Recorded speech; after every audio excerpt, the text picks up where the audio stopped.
Hello, hello mga ka-cooking! Get ready with me at gumawa tayo ng masustansya at murang ulam. Ang una natin gagawin ay lutuin muna natin ng ating itlog. Mga 2 pirasong itlog ang gagamitin natin dito. Lutuin lang natin ito na parang omelette, and then pag naluto na yung ating itlog, ay atin na itong iset aside.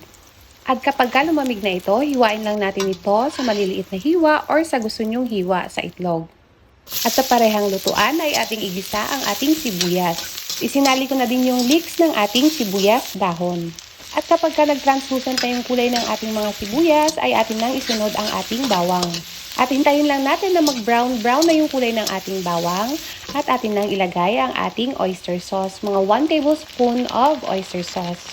I-mix lang natin ang ating oyster sauce sa ating mga spices. And then, saka natin ilagay ang ating repolyo at hiniwa ko na ito into strips. Isang buong repolyo po ang ating ginamit dito. Paghaluin lang natin lahat ng ating mga ingredients na nilagay, and then tsaka tayo mag-add ng kalahating basong tubig.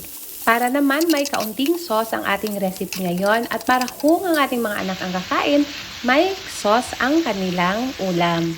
Takpan lang muna natin ito at lutuin for around 1 to 2 minutes. After 2 minutes, haluin muna natin ang ating ginisang repolyo. Tsaka tayo magdagdag ng ating mga pampalasa.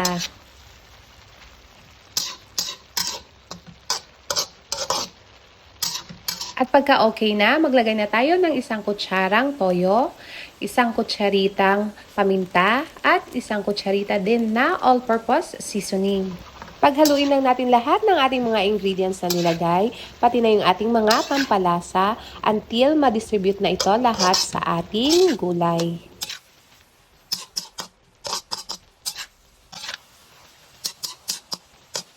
At once na na-incorporate na natin lahat ng ating ingredients at okay na sa inyo yung pampalasa na ating nilagay, i-add na natin ang ating mga hiniwang itlog.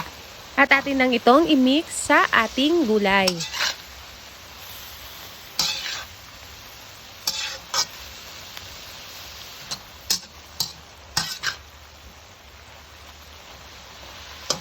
At para sa ating last touch, maglagay tayo ng sibuyas dahon. I-mix lang natin ito at ayan na mga ka-cooking, luto na ang ating masustansyang ulam. Ginisang repolyo na may itlog. Hanggang sa susunod ulit, thank you so much for watching. Enjoy and happy cooking. Bye!